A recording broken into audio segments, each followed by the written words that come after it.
Hello viewer, स्वागत है आपका अपना YouTube channel the world education online study centre पर। तो मैं निशात अहमद आज बहुत ही महत्वपूर्ण प्रश्न लेकर आया हूं जो कि सामाजिक विज्ञान क्लास 10th के हैं। इतिहास, भूगोल, राजनीति शास्त्र, अर्थशास्त्र, आपदा प्रबंधन सभी में से है, इसलिए हमारे वीडियो को अंत तक देखते रहें और लाइक और शेयर ज़रूर करें। तो दोस्तों, ये एक प्रश्न जो भी है उसको मन में सोचना है, इसके क्या ऑप्शन है उसके बाद देखकर कितना सही हुआ उसको कॉमेंट बॉक्स में ज़रूर लिखना है दोस्तों। तो चलिए शुरू करते हैं। पहला क्वेश्चन है, वियतनाम कब स्वतंत्र हुआ?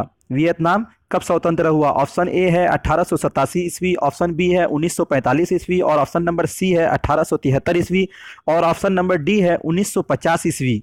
तो इसको दोस्तों अपने मन में सोच के रखना है। वियतनाम स्वतंत्र हुआ 1945 ईस्वी, इसलिए इसका ऑप्शन नंबर बी सही हो जाएगा।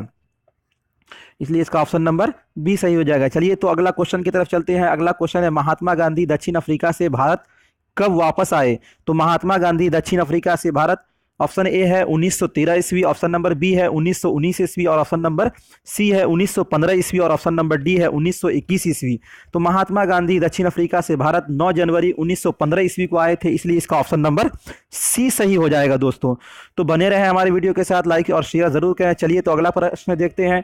अगला प्रश्न है, यंग इटली की स्थापना डॉट ने की, यानी इसको फिल इन द ब्लैंक्स यानी भरना है। यंग इटली की स्थापना किसने की? तो यंग इटली की स्थापना मेजेनी ने की। किसने की? यंग इटली की स्थापना मेजेनी ने की। मेजीनी ने की। किसने की? यंग इटली की स्थापना मेजीनी ने की। यंग इटली की स्थापना मेजीनी ने की। चलिए दोस्तों, तो अगला प्रश्न देखते हैं। अगला प्रश्न है, दास कैपिटल का लेखक डॉट था, यानी दास कैपिटल का लेखक कौन था? तो दास कैपिटल का लेखक था Karl Marx. Karl marks.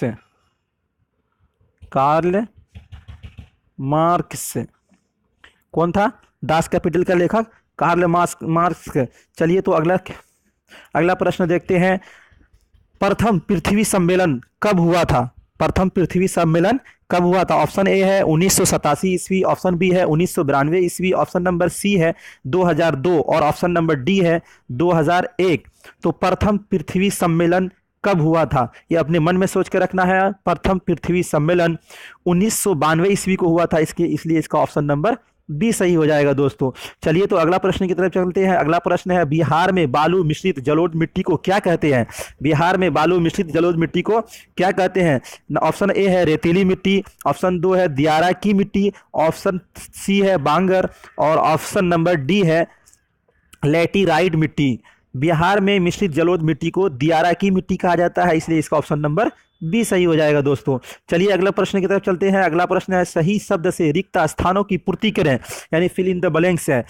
Nepal Bharat की डॉट दिशा में अवस्थित है, यानी नेपाल भारत की किस दिशा में अवस्थित है? तो नेपाल भारत की उत्तर दिशा में अवस्थित है। नेपाल भारत की उत्तर दिशा में अवस्थित है। नेपाल भारत की उत्तर दिशा में अवस्थित है।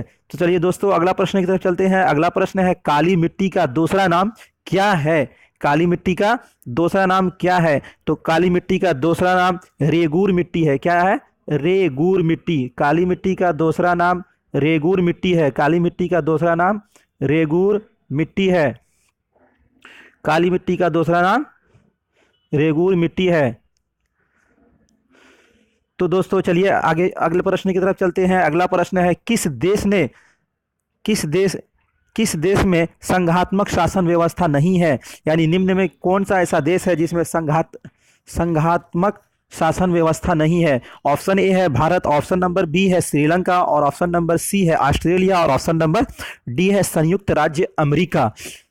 तो इसका ऑप्शन नंबर बी सही होगा, जो कि श्रीलंका में संघात्मक शासन व्यवस्था नहीं है, इसलिए इसका ऑप्शन नंबर बी सही हो जाएगा दोस्तों। तो चलिए अगला प्रश्न की तरफ, जो कि बहुत महत्वपूर्ण है, बने रहे हमारे साथ।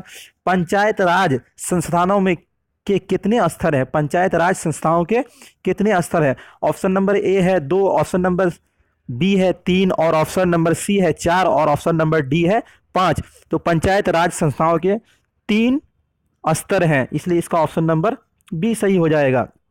इसलिए इसका ऑप्शन नंबर बी सही हो जाएगा दोस्तों। चलिए अगला प्रश्न की तरफ। अगला प्रश्न जो कि बहुत बहुत महत्वपूर्ण है, भारत की आर्थिक व्यवस्था है। भारत की आर्थिक व्यवस्था है। ऑप्शन ए है समाजवादी, ऑप्शन नंबर 2 है पूंजीवादी, ऑप्शन नंबर सी है मिश्रित, और ऑप्शन नंबर डी है इनमें से कोई नहीं। तो भारत की आर्थिक व्यवस्था है मिश्रित, इसलिए इसका ऑप्शन नंबर सी सही हो जाएगा। दोस्तों बने रहे हमारे साथ। चलिए अगला प्रश्न की तरफ, जो कि बहुत महत्वपूर्ण है। रिजर्व बैंक ऑफ इंडिया की स्थापना कब हुई? रिजर्व बैंक ऑफ इंडिया की स्थापना कब हुई? ऑप्शन नंबर ए है 1932 ईस्वी, और ऑप्शन नंबर बी है 1934 ईस्वी, और ऑप्शन नंबर सी है 1936 ईस्वी, और ऑप्शन नंबर डी है 1938 ईस्वी। रिजर्व बैंक ऑफ इंडिया की स्थापना 1934 ईस्वी में हुई थी, इसलिए इसका ऑप्शन नंबर बी सही हो जाएगा। दोस्तों जो भी सही होता है उसको मन में सोच के रखना है और कमेंट बॉक्स में जरूर लिखना है। दोस्तों चलिए अगला प्रश्न की तरफ चलते हैं। अगला प्रश्न है, इनमें कौन क्षेत्र भूस्खलन से अधिक प्रभावित होता है?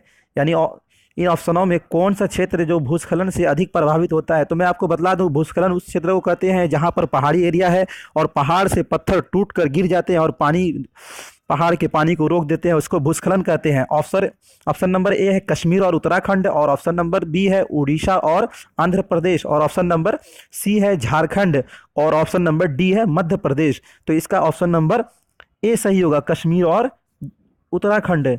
चलिए दोस्तों, तो अगला प्रश्न की तरफ चलते हैं। अगला प्रश्न जो कि बहुत महत्वपूर्ण है, कोसी में बाढ़ आने का क्या कारण है?